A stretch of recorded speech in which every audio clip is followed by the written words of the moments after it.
I'll be honest, this all started with a phone call I didn't even want to answer. It was a random Tuesday night, and I had just come home from work, exhausted and cranky, when my phone buzzed with my aunt's name flashing across the screen.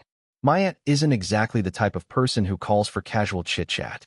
When she calls, it usually means something's up, and not in a good way. Still, I picked up. "Hey, Aunt Lisa," I said, trying to sound polite even though all I wanted was to collapse on the couch. Her voice came through, way too cheerful. "Sweetheart, I have wonderful news. You're going to be so excited." I braced myself. My aunt has a habit of mistaking wonderful for wildly inconvenient. Turns out, my cousin Emily, her daughter, was getting married. Not exactly shocking news since Emily had been dating her boyfriend for 3 years and dropping heavy hints on Instagram about the big question. What was shocking, though, was the next part. "They've decided on a destination wedding," my aunt gushed. "In Santorini. Can you believe it?" I actually choked on my own spit. "Wait, Santorini? Like Greece?" "Yes. Isn't it magical?" Emily has always dreamed of a wedding on the cliffs overlooking the ocean. "It's going to be absolutely breathtaking." I had to pull the phone away for a second and just stare at the ceiling. Greece. My cousin was planning a wedding in Greece. Now, here's some context. I am not rolling in money. I work a steady office job that pays okay but doesn't leave much extra after bills, student loans, and just life. Meanwhile, my cousin Emily has always been, let's just say, financially comfortable. She works as a lifestyle influencer, and her fiancé comes from a wealthy family. I've never really judged her for it, but it's just reality. We live in two completely different financial worlds. So the thought of booking a flight to Greece, paying for a hotel, food, and God knows what else, that was laughable. I tried to sound neutral. "That sounds amazing. Do you know when it is?" "Next June. You'll have plenty of time to save up," she said, like that solved everything. I didn't argue then. I just nodded and murmured something like, "I'll check my schedule." But as soon as I hung up, my stomach sank. Because here's the kicker. In my family, not attending a wedding is basically a cardinal sin. We're a big, close-ish family, and weddings are like sacred gatherings. People talk for years about who showed up and who didn't. And if I skipped Emily's, in another country or not, I knew it would become family legend. Still thousands of dollars? For one wedding? I wasn't sure I could justify it. And then the group chat blew up. When my aunt made the official announcement, she dropped it into the family group chat with about 20 people in it. Immediately, there were hearts and clapping emojis, everyone congratulating Emily, saying things like, "Can't wait," and "This is going to be the trip of a lifetime." I sat there staring at my phone, my fingers hovering, unsure what to type. Because how could I say, "Congrats, but I can't afford it," without instantly becoming the villain? Emily herself messaged me privately later. "You're coming, right? It wouldn't be the same without you." I froze. My cousin and I aren't super close, but we've always gotten along. She's bubbly, a little dramatic, but honestly, she's never been cruel. And I could tell she genuinely wanted me there. I typed back something vague like, "I'll try my best," still figuring things out. But that was a lie, because even then, I already knew. There was no way I could make this work. Still, I didn't say it out loud yet. I figured I had time to figure out the least offensive way to break the news. I just didn't realize how quickly it would spiral out of control. The first hint came when my mom called me 2 days later. She didn't bother with small talk. "So, what's this I hear about you hesitating to go to Emily's wedding?" My throat tightened. "What do you mean?" "Your aunt said you sounded unsure. Please tell me that's not true. You are going, right?" And there it was. I hadn't even officially said no, but word had already spread. And from the tone in my mom's voice, I knew exactly where this was heading. And that's where things really started to unravel. Because apparently, in my family, saying, "I can't afford a trip across the world," isn't just an explanation. It's a betrayal. When my mom asked me that question, "You are going, right?" I swear my heart started pounding in my ears. I tried to keep my voice calm. "Mom, I don't know if I can afford it. It's Greece. That's thousands of dollars. Flights alone are like, what, $1,000? Then hotel, food, everything else. I don't have that kind of money just lying around." There was this pause, a sharp inhale, and then my mom said, in this flat, disappointed tone, "So you're going to miss your cousin's wedding because of money?" I blinked. "Because of money? Mom, money isn't some small excuse. I can't just magically come up with it." You've known weddings are important in this family, she shot back. This is Emily's dream day. She's been planning this since she was a teenager. Do you really want to be the one cousin missing from the pictures? That stung hard, because she wasn't just talking about pictures. She was talking about legacy, the family memory that would be cemented forever. I rubbed my forehead. Mom, it's not like it's down the street. It's literally on another continent. Do you expect me to go into debt for this? She sighed. Other people are making it work. And that was the dagger. Other people, meaning my siblings, my cousins, my uncles and aunts.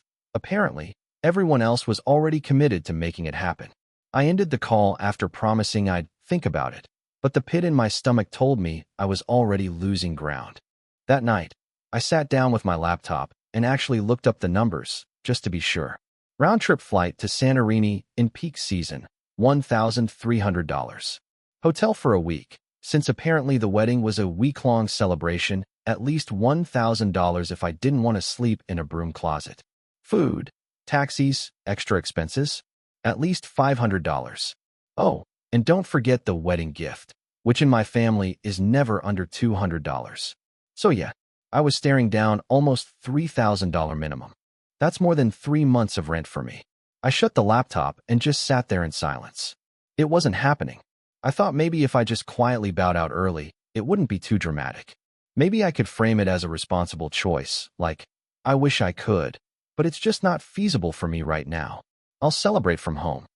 But the thing is, my family doesn't do quiet. 2 days later, my sister called me, and she didn't even bother sugarcoating. So, I heard you're bailing on Emily's wedding? I groaned. I'm not bailing. I just can't afford it. She snorted. Come on. Everyone's figuring it out. I already put my flight on a credit card. You can do the same. Yeah, because you don't already have student loans the size of a mortgage, I shot back. She went quiet for a second, then said, Okay, but think about it this way. If you don't go, you're going to look like the selfish cousin. You know how Aunt Lisa is. She'll never let it go. And you'll be the one who ruined the family vibe. That last part made my stomach twist. Because it wasn't just guilt, it was the truth. I tried to end the call politely, but she just kept pressing. Just say you'll go. Figure out the details later. You'll regret it if you don't. By the time I hung up, my head was pounding. The next weekend, we had a family dinner at my grandma's house. Big mistake. I walked in and immediately felt like all eyes were on me. Maybe it was paranoia, but even before dinner started, my Aunt Lisa leaned across the table with this too sweet smile. So, sweetheart, have you booked your flight yet? I froze, fork halfway to my mouth. Not yet. Still looking at options. Her smile faltered for half a second, then tightened. Well, don't wait too long. Prices go up, you know. And Emily would be heartbroken if you weren't there. Emily herself was sitting next to her fiancé, glowing like a magazine cover. She chimed in. Yeah, you have to come. I can't imagine it without you. My cheeks burned. I'll see what I can do. I thought that would end it. But no. For the rest of the dinner, it kept coming up. My uncle telling me, You're young. You'll regret not traveling more. My cousin joking. Maybe you can just sell a kidney. Everyone laughing while I smiled weakly. I felt cornered. And then, just when I thought it couldn't get worse, my grandma put her hand on mine and said, softly but firmly, Honey, family comes first. Always. If you're not there, people will notice. That nearly broke me, because I love my grandma. And hearing that from her, it felt less like a suggestion and more like a command. I went home that night, closed my bedroom door, and just sat there in the dark, spiraling. I couldn't afford it. But I also couldn't handle the shame of being that cousin. It felt like no matter what I chose, I'd lose. And then, the next morning, my mom texted me something that sent my blood boiling. Talk to your aunt.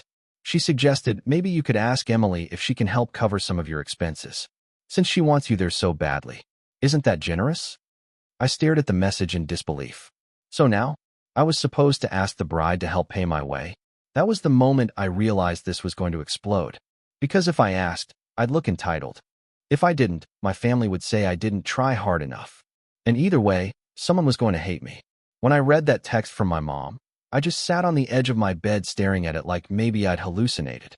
Ask Emily if she can help cover some of your expenses. Was I losing my mind? Was my mom serious? I typed out 3 different responses. Are you kidding me? That's ridiculous. I'd rather die than ask her that. but I deleted them all. My thumbs hovered over the keyboard before I finally just wrote back. Mom, I'm not asking the bride to pay for me. That's insane. She responded almost instantly. She wouldn't mind. She wants you there. She has plenty of money. I clenched my teeth so hard my jaw ached. I knew my mom thought she was being helpful, but all I could picture was the conversation. Hey, Emily, congrats on your big day. Can you maybe spot me a couple thousand so I can actually show up? No, just no. I shoved my phone under my pillow and told myself I'd deal with it later. Of course, later ended up being that same evening when Emily herself called me. Her voice was bubbly, as usual. Hey, cuz. So, Mom mentioned you're stressing about the trip? I wanted to check in. I wanted to sink into the floor. My aunt had clearly spilled everything to her. I forced a laugh. Yeah, it's just a lot of money. I'm not sure I can swing it. Emily went quiet for a second. Then she said, carefully, well, if it's really about the money, maybe we can figure something out. Don't tell anyone I said this, but Dad and I talked, and we could help cover part of your hotel, just so you don't miss out. I froze. My stomach twisted with a mix of relief and embarrassment. Relief, because maybe this would solve everything. Embarrassment, because it felt humiliating. Emily, I can't ask you to do that, I said quickly. It's your wedding. You shouldn't be paying for me to attend. She laughed, light and airy. Don't be silly. It's not about paying for you. It's about making sure the people I love are there. Honestly, I'd rather spend a little more money than look back at my pictures and see an empty spot where you should have been. That hit me right in the gut. She was being sweet, genuine, even. And for a second, I almost said yes. But something about it felt wrong. Like I'd be indebted forever. Every time I saw her in the future, I'd remember she had to subsidize me just to get me to her wedding. So I stalled. Let me think about it, okay? She chirped, of course. Just promise me you won't rule it out yet. I really want you there. We hung up, and I just sat on my couch staring at the wall. Later that night, I called my best friend, Mark, because I needed an outside perspective. Dude, he said after I explained everything. This is ridiculous. If you can't afford it, you can't afford it. They shouldn't expect you to bankrupt yourself for their wedding. Yeah, but it's family, I groaned. They're making me feel like I'm committing some crime if I don't go. Mark snorted. Sounds like guilt tripping. Classic move. But think about it. If you let them pressure you into this, you'll be stuck on a plane to Greece you can't afford, miserable, probably resentful. And for what? So your aunt doesn't gossip about you? I hated how right he was. Still, hearing Emily offer to help, it complicated everything. The next weekend, I saw my mom again. She didn't even say hello before asking. So, did Emily talk to you? Isn't it generous that she offered to help? I crossed my arms. I'm not taking her money. That feels wrong. Mom frowned like I'd just refused a life-saving organ transplant. Why? She wants to help. Why can't you just accept kindness for once? Because it's not kindness. I snapped before I could stop myself. It's pressure. Everyone's trying to force me into going when I already said I can't. Her face hardened. Do you realize how selfish you sound right now? This isn't about you. It's about family. About showing up for people who matter. If Emily is willing to help you, the least you could do is swallow your pride and accept. I wanted to scream, but instead, I just clenched my fists and muttered, we'll see. A week later, the group chat exploded again. This time with Emily sending out official save the dates that looked like something from a luxury travel magazine. Everyone replied with excitement. Plane ticket screenshots. Hotel booking confirmations. My phone buzzed nonstop with cousins bragging about locking in the best deals. Meanwhile, I sat there with nothing booked, nothing planned, and a giant knot in my chest. And then Aunt Lisa tagged me in the group chat. Emmy, have you booked your flight yet? Don't wait too long. Do you know that feeling when your stomach just drops out of your body? Yeah, that. Because everyone saw it. Everyone was watching. I typed back, fingers trembling, still figuring it out. Immediately, 3 people chimed in with hurry and don't miss out. And even a plain emoji from my sister. I wanted to throw my phone into the ocean. That night, I opened up my bank app and stared at the balance. I could maybe, scrape together enough if I drained my savings, maxed out a credit card, and lived on ramen noodles for 6 months. But as I stared at the numbers, my phone buzzed again. This time, it was a private message from Emily. And when I opened it, my heart sank. Because it wasn't bubbly or cheerful. It was one line. I just need to know if you're coming or not. Please don't leave me hanging." When I read Emily's message, my chest tightened like a vice. I sat there staring at the screen for 10 minutes, typing and deleting, typing and deleting. Every response sounded either too blunt or too fake. Finally, I wrote back, "I want to be there, but I honestly don't think I can make it work financially. I'm so sorry." My thumb hovered over send for a long time. And then, with a shaky breath, I pressed it. The little delivered checkmark popped up, then seen, and then nothing. I watched those 3 little dots appear, typing, stopping, typing again, like a heartbeat. Then finally her reply came through. "I understand, but just know it really hurts." That was it. No emojis. No exclamation points. Just cold. I tossed my phone onto the couch and buried my face in my hands. The next day, the fallout started. My sister called me first. "You told Emily you're not going?" Her voice was sharp, like she couldn't believe it. "I can't afford it," I said quietly. "You could if you tried harder. You just don't want to. Admit it." That hit a nerve. "Are you kidding me? You think I don't want to go? I'd love to go, but I can't magic $3,000 out of thin air." She scoffed. "You spend money on other things. I saw you post about that new laptop." "Yeah, the one I needed for work because my old one died. Not a vacation in Greece." We went back and forth until she finally snapped. "Fine, but don't come crying when the whole family sees you for what you are, selfish." Click. She hung up.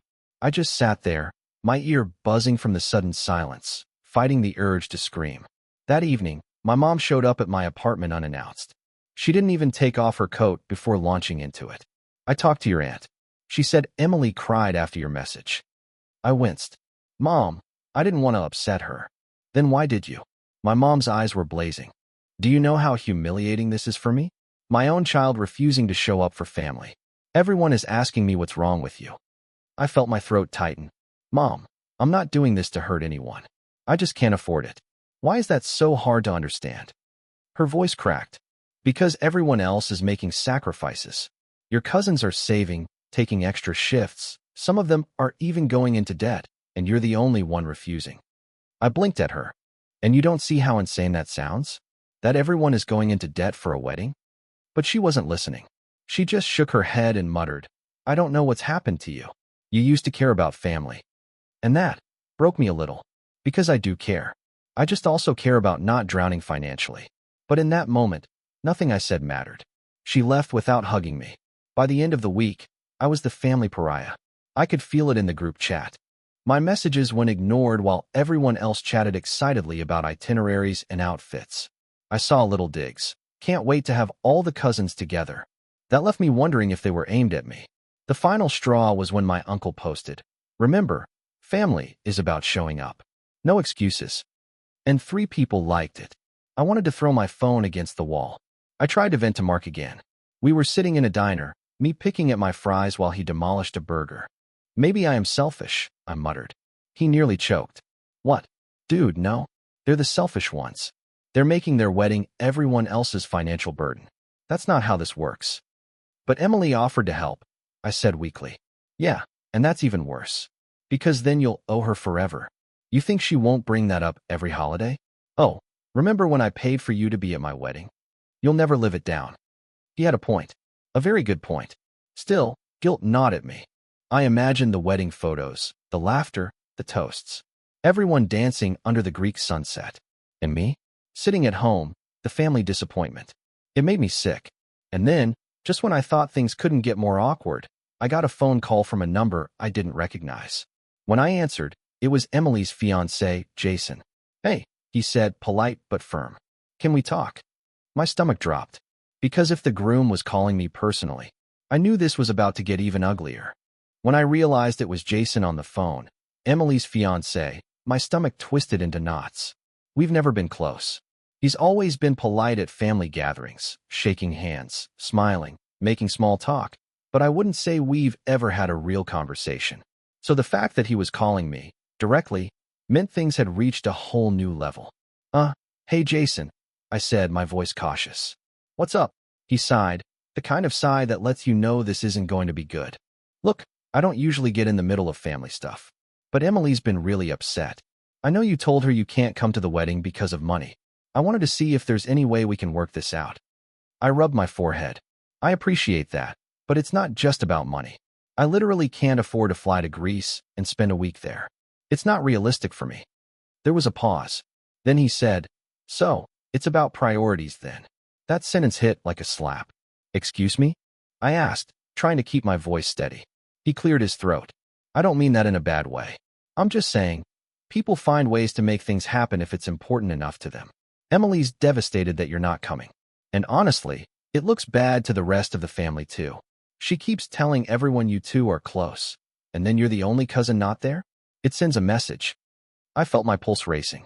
"With all due respect, Jason, the message it sends is that your wedding is costing people thousands of dollars. That's not a small ask." He was quiet for a moment, then said, "Emily offered to cover part of your costs. We're not unreasonable. But at the end of the day, it's about being there for family. Money comes and goes. Memories don't." That line sounded rehearsed, like something he'd said to multiple people. I almost snapped, but I bit it back. "I'll think about it." He said, "Please do. It would mean the world to Emily. And to me." When he hung up, I just sat there in silence, my phone heavy in my hand. That night, I couldn't sleep. I kept replaying the conversation in my head, the way he framed it like I was choosing not to care. And then came the dreams. Nightmares, actually, of me standing in front of my whole family while they all glared at me, whispering, "Selfish, selfish, selfish." I woke up in a cold sweat. Over the next week, things got worse. At work, I found myself distracted, checking my phone constantly. My aunt sent me links to affordable travel packages. My cousins dropped subtle hints like, "I can't wait until we're all there together." Every message felt like another brick being stacked on my chest. And then my grandma called. Her voice was soft, but that almost made it worse. "Sweetheart, I don't want to pressure you, but I need to ask, are you really not coming?" My throat closed up. "Grandma, I want to, but I just can't afford it." She was quiet for a long moment. Then she said, "You know, family has always been the most important thing to me. I'm not sure how many more weddings I'll get to see. It would break my heart not to have everyone together one last time." Tears burned in my eyes. I hated her for saying that, but I hated myself more for how much it made me waver. I'll try," I whispered, even though I knew I couldn't promise that. She sighed, relieved. "That's all I ask." When I hung up, I felt like the worst person alive. Mark was the only one keeping me sane. We were sitting in his apartment one night, and I told him everything. The fiancé's call, my grandma's guilt trip, the family's pressure. He leaned back on the couch, shaking his head. "Dude, this is beyond messed up. They're emotionally blackmailing you. You know that, right?" "I know," I muttered. "But it's working." He looked me dead in the eye. "Then you need to ask yourself, are you willing to screw yourself financially just so they'll stop making you feel guilty?" I didn't answer, because deep down, I already knew the truth. 2 days later, I cracked. I opened my laptop and started searching flights again, heart hammering. I found one that was slightly cheaper, still over 1,000, but less than before. My finger hovered over the Book Now button. I could feel my palms sweating. This would mean draining my savings account. This would mean months of scraping by. But maybe, just maybe, it would mean peace. And then, right as I was about to click, my phone buzzed. It was a text from Emily. "Hey, just so you know, Aunt Lisa said some people are starting to wonder if you're just making excuses. I told them you'd never do that, but please don't prove me wrong." I stared at the message, my hand frozen on the mouse. Because now, it wasn't just about the money anymore. It was about my reputation. I stared at Emily's text for so long my screen dimmed. "Some people are starting to wonder if you're just making excuses." That line hit me harder than anything else. Because it wasn't just pressure, it was an accusation. It meant the family didn't believe me. They thought I was lying, exaggerating, being lazy. I wanted to throw my phone across the room. Instead, I typed back, "I'm not making excuses. I'm telling the truth. It's just too expensive for me right now." I sat there waiting. The dots appeared, then disappeared. Appeared again. Then finally, "Okay, I understand. But I can't keep defending you if you won't even try." That was it. No heart emoji, no love you. Just that. I put my phone face down on the coffee table and sat back, staring at the ceiling, feeling hollow. That night, I made my decision. I wasn't going. Not because I didn't love my cousin. Not because I didn't want to be there. But because the reality was simple, I couldn't afford it. And no amount of guilt trips, pressure, or passive-aggressive texts was going to change my bank account balance. It felt both liberating and terrifying to finally admit it to myself. The next day, I told my mom. I sat her down at her kitchen table, hands shaking around my coffee mug. "Mom, I need you to hear me. I can't go to the wedding. It's not possible." She looked at me like I'd just confessed to a crime. "You can't be serious." "I am. I can't afford it. I'm not going into debt over this. I've thought about it nonstop, and this is my final decision." Her jaw tightened. "Do you realize what this means? Do you realize how this will look?" "Yes," I said quietly. "I do. But I can't ruin myself financially just to look good." Her eyes filled with tears, but they weren't sad tears. They were angry. "You're going to humiliate this family. Everyone will remember that you refused to be there for Emily." I swallowed hard. If that's how they see it, then I guess that's how it has to be. For a long moment, she just stared at me. Then she pushed her chair back, stood up, and said, "I don't even know who you are anymore." She walked out of the kitchen, leaving me sitting there, shaking. The news spread fast. Within 2 days, the group chat had gone eerily quiet whenever I spoke. Cousins who normally liked my posts on social media stopped interacting. Even my uncle, who I've always gotten along with, sent me a blunt message. "I don't understand why you're being so difficult. Everyone else is sacrificing to be there. Why are you different?" I didn't reply. What was the point? Then came the kicker, a family dinner at my grandma's. I almost didn't go, but I figured avoiding them forever would only make things worse. So I showed up, hoping maybe things had cooled down. They hadn't. The minute I walked in, the air felt heavy. Conversations quieted. Eyes flicked toward me, then away. During dinner, Aunt Lisa leaned across the table and said, in that sugary sweet voice that hides a knife, "So, I hear you've officially decided not to come to the wedding. That must have been a hard choice." Every head turned toward me. My face burned. "Yeah, it wasn't easy, but I can't afford it. I hope you understand." The silence that followed was brutal.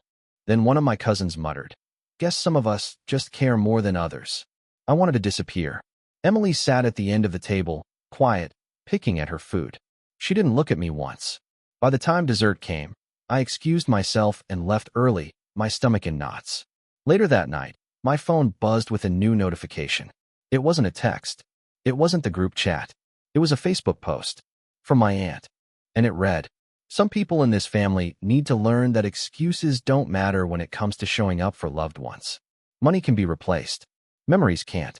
Disappointed doesn't even begin to cover it." My hands trembled as I scrolled through the comments. Cousins, family friends, even distant relatives chiming in with things like "so true" and "family first, always." She hadn't tagged me, but she didn't need to. Everyone knew exactly who she was talking about. And just when I thought it couldn't get worse, when I saw Emily had liked my aunt's Facebook post, I swear my stomach dropped straight to the floor. It wasn't just a post. It was a public shaming. A declaration to the world that I was the selfish cousin. And my own cousin, the bride, had essentially co-signed it. I couldn't sleep that night. I lay there staring at the ceiling, replaying everything in my head, the laughter at family dinners, the inside jokes Emily and I used to share. And now this. By 2 a.m., I was pacing my living room, phone in hand, heart pounding. I couldn't let it slide anymore. So I texted Emily. "Really? You had to like that post?" No response. I tried again. "Emily, if you have a problem with me, can you just say it directly instead of letting your mom do it?" This time, the dots appeared, disappeared, appeared again. Finally, she replied, "You don't get it. This wedding is the most important day of my life. Everyone else is making sacrifices to be there, and you're basically saying I'm not worth it." I gripped my phone so hard my knuckles turned white. "That's not what I'm saying. I love you, but I literally cannot afford it. Why is that so hard to understand?" Her reply came fast.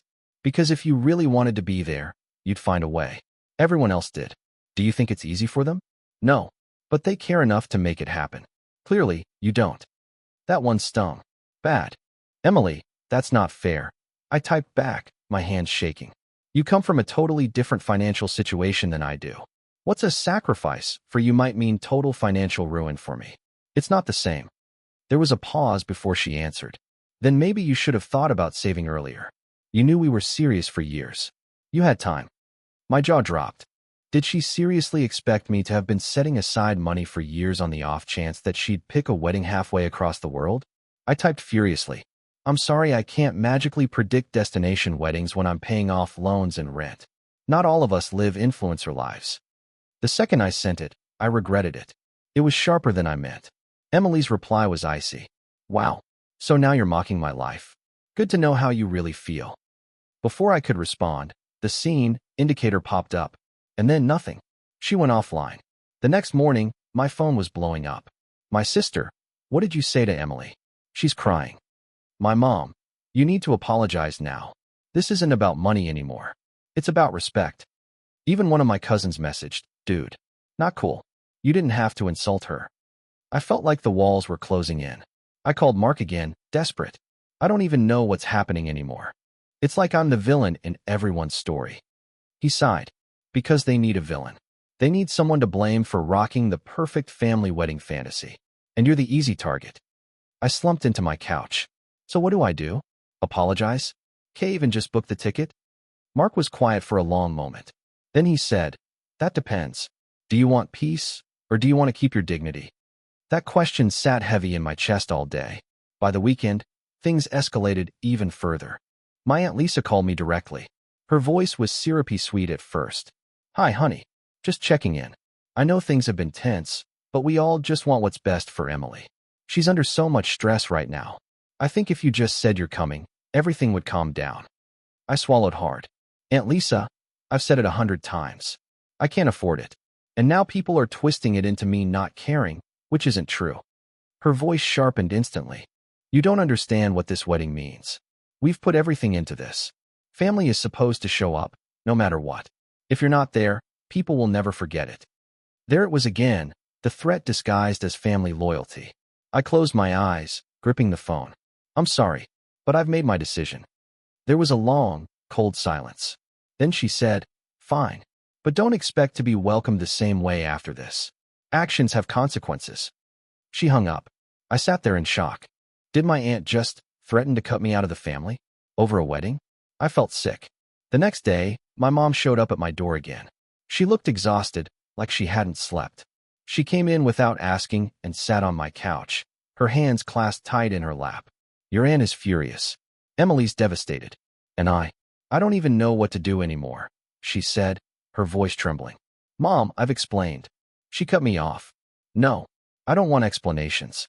I want to know, are you really okay with tearing this family apart? Because that's what's happening. Her words knocked the air out of me. I'm not tearing the family apart, I whispered. I just can't afford a trip to Greece. She shook her head, tears brimming. It's more than that now. People are saying you don't value family, that you're selfish. And if you're not at that wedding, I don't know how we'll ever move past it. I felt my own eyes sting. So you'd rather I go broke than face gossip? She didn't answer. The silence said enough. That night, I got another message. This time, not from Emily, not from my aunt, not even from my mom. It was from my grandma. And it said, if you don't go, don't bother coming to Christmas. When I read my grandma's text, if you don't go, don't bother coming to Christmas, my whole body went numb. I just sat there on my couch, phone in hand, rereading the words over and over, like maybe I was hallucinating. My grandma, the one person in the family I thought might at least try to understand me. The woman who always told me I was her little rock, the one she could count on. And now she was basically disowning me over a wedding.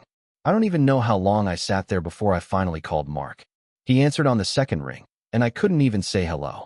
I just blurted, my grandma said if I don't go to the wedding, I can't come to Christmas. There was a pause. Then he swore under his breath. Are you kidding me? That's manipulation on a whole new level. My throat felt tight. I can't win. If I go, I'll be broke. If I don't, I'll lose my family. Either way, I'm screwed. Mark was quiet for a second, then said, so the question is, which version of screwed can you live with? I didn't have an answer. The next few days were hell. Every time my phone buzzed, my stomach dropped. Texts, calls, group chat notifications. It felt like a storm I couldn't escape. At work, I kept zoning out, staring at spreadsheets while my brain replayed my mom's words, my aunt's threats, my grandma's ultimatum. At night, I'd lie awake imagining walking into Christmas dinner to everyone glaring at me, whispering behind their hands. Or worse, not being invited at all. It got to the point where I actually opened my laptop again, hovering over flight websites like a moth circling a flame. My cursor hovered on the Book Now button, my heart racing. But every time, I closed the tab. Because deep down, I knew if I clicked that button, I'd resent it forever. Then came the breaking point. It was a Sunday afternoon, and I'd gone to my mom's house because she asked me to talk in person. I thought maybe, just maybe, she was ready to ease up. She wasn't. The second I sat down at the table, she launched in. Do you realize how selfish you're being? Emily's wedding is once in a lifetime. You're throwing away your family over money. Mom. No, she snapped, slamming her hand on the table. I'm tired of hearing about your finances. Everyone has bills. Everyone has responsibilities. But we make it work because family matters. And apparently, you don't care. My face burned. My chest felt like it was caving in. That's not true. I do care. But I also care about not drowning in debt for the next year just so I can take a picture on a cliff in Greece. Her eyes narrowed. So you admit it. Money means more to you than your cousin. Something in me snapped. No, I said, my voice shaking but loud. I admit that my financial stability means more to me than your obsession with appearances. Because that's what this is about, isn't it? It's not about Emily being happy. It's about the family looking perfect. Everyone showing up, no matter what it costs. Well, I can't do it. And I won't apologize for that. The room went dead silent. My mom's mouth opened and closed, but no words came out. Finally, she stood up, her face pale with fury. If that's how you feel, she said quietly, then don't expect me to defend you anymore. You're on your own. She walked out of the room. I sat there, shaking, my hands balled into fists, fighting tears. That night, I got another message from Emily. Not long. Not emotional. Just one line. I don't even know if I want you at the wedding anymore. My heart stopped. After everything, the guilt trips, the pressure, the threats, now the bride herself was saying she didn't want me there. I stared at the message, my mind spinning. So all this time, all this drama, all this pressure to bankrupt myself, and now they might not even want me there at all. When I read Emily's text, I don't even know if I want you at the wedding anymore. The room tilted a little, like my apartment had turned into a ship and a wave just hit the side. I stared at the words until they started blurring. The screen dimmed. I tapped it awake. The words were still there. It wasn't a hallucination brought on by too much coffee and not enough sleep. It was my cousin, the girl who taught me how to braid hair on her dolls and cried on my shoulder the night her first boyfriend broke up with her, telling me she didn't know if she even wanted me at the most important day of her life. I didn't answer. I put the phone face down on the table and just listened to the noise of my building. A dog barking 2 floors down, someone dragging a chair across tile, the faint thump of music from a neighbor who always forgets he's not living inside his headphones. I breathed, slowly, in through my nose and out through my mouth, like the therapist I stopped seeing last year taught me. It barely helped. My hands were shaking. After a while, I stood up, made tea, poured it, left it untouched, and opened my laptop instead. I don't know how long I sat there before the blank document started to fill. I didn't outline. I didn't edit. I just typed. It became a letter I never thought I'd write. I love you. I don't know another way to start this. You've always been the cousin who felt like a sister. I'm not refusing to go because I don't care. I'm refusing because I do care about being able to pay rent on time, about not adding more interest to a credit card I'm already trying to bring down, about not having to ask you for money and feel that hanging over us forever. The truth is, even if you paid for everything, I would still feel wrong. Because then your wedding becomes another bill I owe. And when we see each other at Christmas or birthdays, I'd see that bill in your eyes and in mine. I don't want that for us. I know you think I could have saved. I wish I could say you're wrong. But there's been a lot you haven't seen. The car repair that wiped me out last winter. The medical copays. The month my hours got cut. Life hasn't left me a cushion. I'm going to send something for you and Jason. It won't sparkle the way Santorini does, but it's from me, with love. I hope one day you can look back and remember that love mattered more than a seat on a plane. If you truly don't want me at the wedding anymore, I accept that. But I hope you still want me in your life after it. I read it twice. It wasn't perfect. There were sentences that sounded too formal for how we talk, and the rhythm of it didn't feel like me in some places, but the bones of it were exactly right. I hit send before I could lose my nerve. My apartment felt too small afterward. I grabbed my keys and walked. No destination, just moving my feet somewhere that wasn't the living room. The sun was sliding down, and the sky was that watercolor between blue and orange. I ended up at the park near my place and sat on a bench and watched a kid try to keep a kite from nosediving. When the wind caught it, his whole body lit up like someone had flipped a switch. I remembered how we used to run like that at family barbecues, me and Emily and my sister and the cousins, sticky with watermelon and grass stains and not thinking about money or flights or who looked bad. I stayed until it was almost dark. When I got home, there was a reply. Okay, I appreciate the honesty. I need space. 2 sentences. No heart. No love you too. But at least it wasn't another shot. I told myself that was good news and tried to believe it. The next morning, my sister's name flashed on the screen. I didn't want to pick up, but ignoring her never made anything better. You wrote her a whole essay? She said without hello. She sent me a screenshot. You're making this dramatic. Me? I tried to keep my voice level. I'm trying to end the drama. I said I wasn't going. I explained why, and I wished her well. You also said she'd hold it over you if she helped. My sister shot back. That's insulting. I said I would feel that. That's about me, not her. She huffed. Whatever. There's a cousins group thread planning excursions. We made a plan for a catamaran cruise the day after the wedding. It would have been fun. I tried not to let that land. I hope you all have a great time. She went quiet for a second and then, like she couldn't help it, there's also a smaller chat. Without you. It's easier, okay? Things get tense when you jump in. What smaller chat? I asked, even though I knew. My throat tightened anyway. Just logistics. Don't make this about you. Got it, I said, even though my chest ached. I'll let you go? After I hung up, I stood in the middle of my kitchen and let the hurt just be there. It wasn't the separate chat itself. I didn't want to be in a thread buying tickets for sunsets I couldn't afford.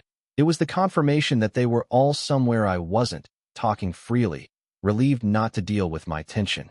I was the problem to manage, the one who made everything inconvenient. I packed the wedding gift that night. It was something I'd started last year, way before the engagement. A photo book, not glossy, not expensive, just a simple linen album with carefully printed pictures I'd scanned from old family boxes. Us as little kids at the pool with neon noodles. Emily losing her 2 front teeth and trying to whistle anyway. The summer we built terrible sandcastles and named them. My handwriting next to each. Dates, silly captions, a few short memories. On the last page, I left space and wrote, "Add Santorini here." And the years after. I wrapped it in brown paper and tied it with blue ribbon that reminded me of the Caldera water I'd seen in all their Pinterest boards. I wrote a card that said, "For your new story, from the start of ours." When I dropped it at the post office, my fingers lingered on the box like I could steer it to land softly. The clerk asked, "Anything fragile, liquid, or perishable?" "Just important," I said. She gave me a half smile and the receipt. 2 days later, I took the train to my grandma's. I hadn't been back since the dinner where everything cracked open. Her neighborhood always smells like fresh bread because of the bakery on the corner. I bought a small bag of rolls and walked the block to her building. She opened the door before I knocked, which told me she'd been watching for me from the window. She looked smaller than I remembered, like the months had gently pressed her down. "Hi, honey," she said, and for a second I thought maybe we could pretend none of the messages happened. We sat at her little kitchen table, the one with the plastic tablecloth and the sugar bowl shaped like a chicken. I put the warm rolls down. "From the bakery," I said, and she said, "You remembered," and that made my throat tight. I danced around it for a few minutes. Weather, the neighbor with the loud television, how my uncle's tomatoes were doing this year, and then I couldn't do small talk anymore. "Did you send that text?" I asked. It came out softer than I expected, like the question had worn itself down inside me on the way out. She looked at the sugar bowl instead of me. Yes and no. What does yes and no mean, Grandma? She folded the corner of the napkin with her careful fingers. "Lisa was here. I said I was worried you weren't going. She said I should be firm with you, or you'd think it wasn't serious." I said, "I wish she would come for Christmas even if she can't go to Greece." "And Lisa?" She took my phone. My grandmother's eyes lifted to mine, wet and embarrassed. She typed something. She said it would make you understand. I didn't read it before she sent it. My chest felt hollow and heavy at the same time. She wrote, If you don't go, don't bother coming to Christmas. Grandma closed her eyes. I didn't want that. I wanted you to know I was hurt. Not that. She squeezed my hand with her paper skin. I am sorry, honey. I swallowed hard. There was a cold clarity sliding into place behind my ribs. Anger and relief braided together. Anger that my aunt would use my grandmother's phone to send a threat with my grandmother's voice. Relief that the woman who taught me to sprinkle sugar on the buttered bread and to always call when I got home hadn't actually pushed me out into the cold in one sentence. I sat with both feelings quietly so I wouldn't tip over. Thank you for telling me. We made tea. She told me about the neighbor's grandson who plays piano, and I told her about Mark's terrible habit of burning garlic bread. And for an hour we were just us again, making space inside the storm like you make a fort from blankets and chairs. I was washing our cups when she said, casual like a question about the time, will you come by again Wednesday? Lisa said she'd come help me pack then, and I would like a witness. A witness. The word landed heavy and precise. I'll be here, I said. Wednesday came. I brought more bread and a bag of those little chocolates my grandmother pretends she doesn't like. Aunt Lisa arrived late, perfume first, voice big for a small room. Oh, if it isn't our little conscientious objector, she said, smiling too many teeth. Hi, I said. We packed in silence for a while. Aunt Lisa wrapped a blouse like she was mad at it. She kept narrating to no one. Emily's color palette is so refined. The hydrangeas had to be flown in because, of course, the local ones wouldn't match exactly. Do you know how complicated it is to do tasteful abroad? People think it just happens. Grandma and I exchanged a glance. When Aunt Lisa took Grandma's phone to set up the travel alerts, I watched her thumb move with an ease that made my stomach turn. She had the passcode memorized. She replied to a text, then set it down screen face down like a trap. About the message, I said. She didn't look up. What message? The one you sent from Grandma's phone. Her smile didn't move. You're confused. I took a breath, and then another. Don't do that. Don't make me feel crazy. She told me what happened. Aunt Lisa's eyes finally slid to mine. For a second, the ice cracked. Something mean and tired showed through. Your grandmother is very upset about you not going. She also didn't write those words, I said. You did. She wanted you to understand the gravity, Aunt Lisa snapped. The veneer was gone. You're not a child anymore. You don't get to ruin things because your budget won't stretch to a once-in-a-lifetime event. Ruin things, I repeated. By not buying a plane ticket? She laughed a small, humorless laugh. By making this about you. Every day, there's a new drama. I can't afford it. I feel pressured. I don't like being asked to accept help. Meanwhile, we're trying to create a perfect week for your cousin, and all anyone can talk about is whether you're coming. I didn't ask for that, I said. I said I wasn't going. You said it over and over again, she said, loud enough that everyone had to stop and soothe you. Congratulations. You made yourself the main character. There it was, the script she'd been running on everyone. I could feel my hands shaking, but not with fear anymore. With the electricity that comes when you've finally found the right wire to cut. I'm not the main character, I said calmly. You are. You needed a villain. You picked me. Easier than admitting that this plan asks too much of people. Aunt Lisa's mouth thinned. People are making it work. People are going into debt, I said. People are pretending that's normal. You wrote that message to punish me. You liked that post to shame me. And you told Emily a version of my words that made me sound cruel. Watch your tone, she said. Watch yours, I said back, and my voice didn't shake. Silence. The clock ticked like it was on stage. My grandmother's hand found mine under the tablecloth. Aunt Lisa picked up a scarf and rolled it tighter than a scarf wants to be. If you're not coming, she said, each word cut thin and sharp, the least you can do is stay out of the way. I've been trying, I said. But you keep dragging me back in. She stood. We're done here. She kissed my grandmother's head like a seal on a document. On her way out, she turned to me. You'll regret this. Maybe not now, but when you see the photos. I'm sure they'll be beautiful, I said, and meant it, and also didn't. After she left, Grandma exhaled like she'd been holding her breath for months.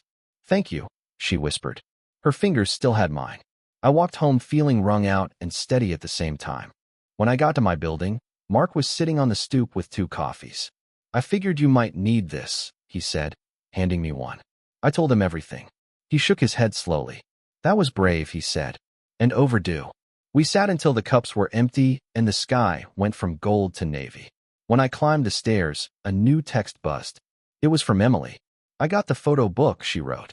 I cried. "Thank you." My heart jumped toward hope and then remembered itself.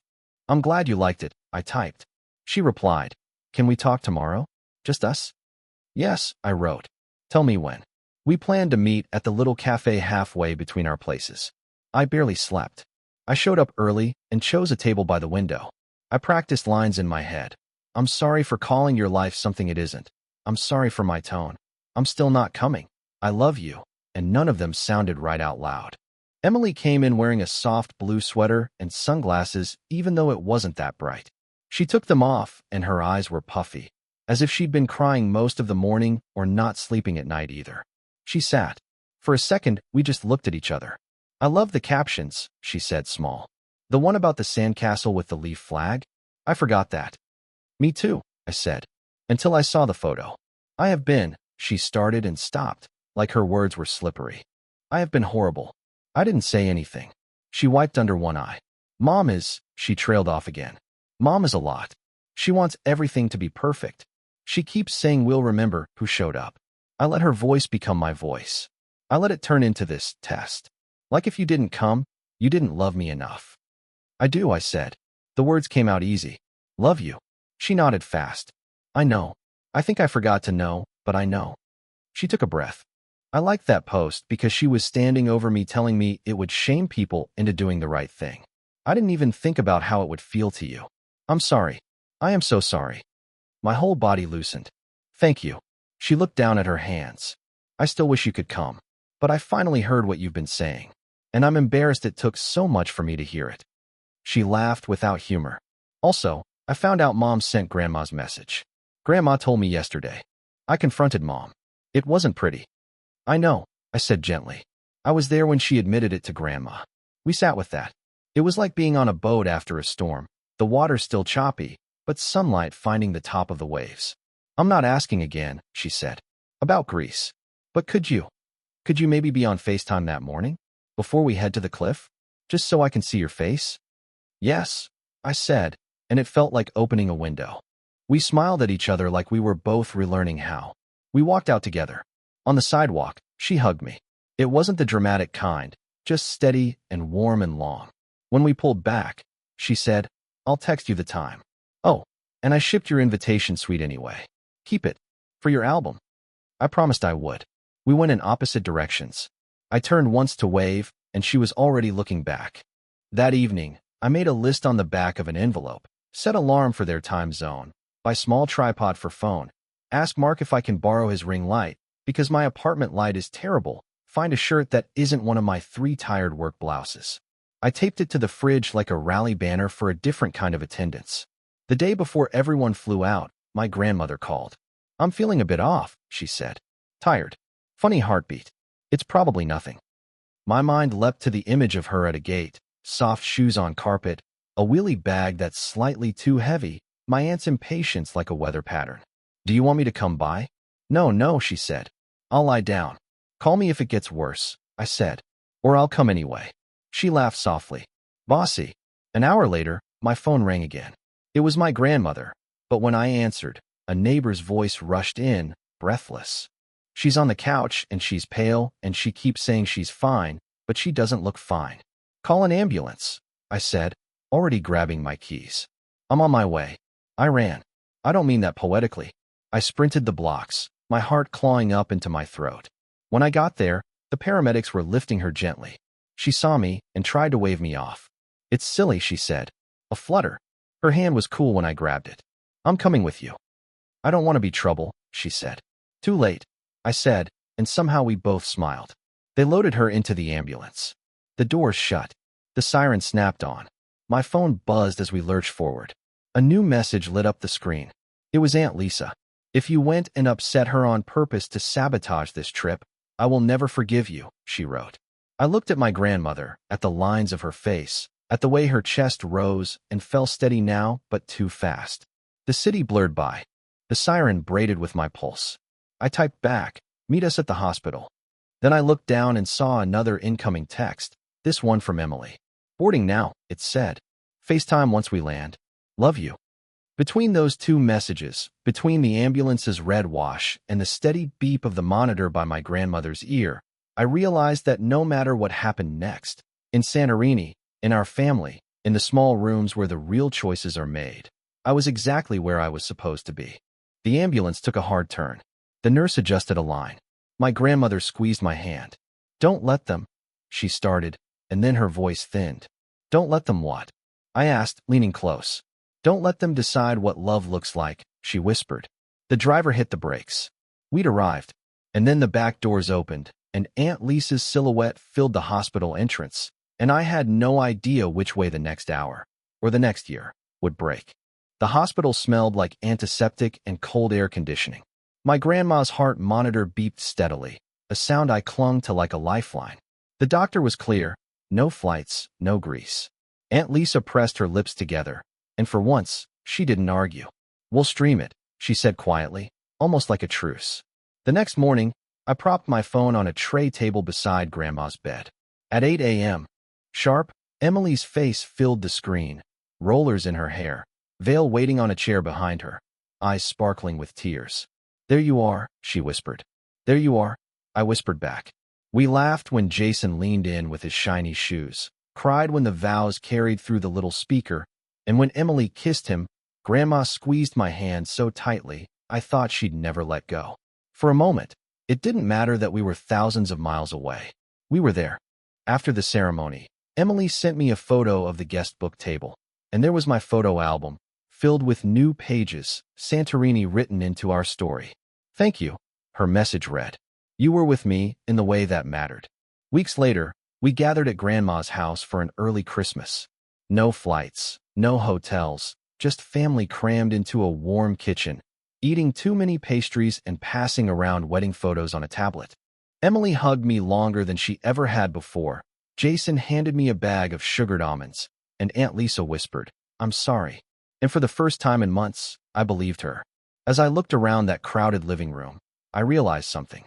It wasn't about Santorini. It was never about the cliffs or the perfect pictures. It was about being there when it really mattered. And I had been.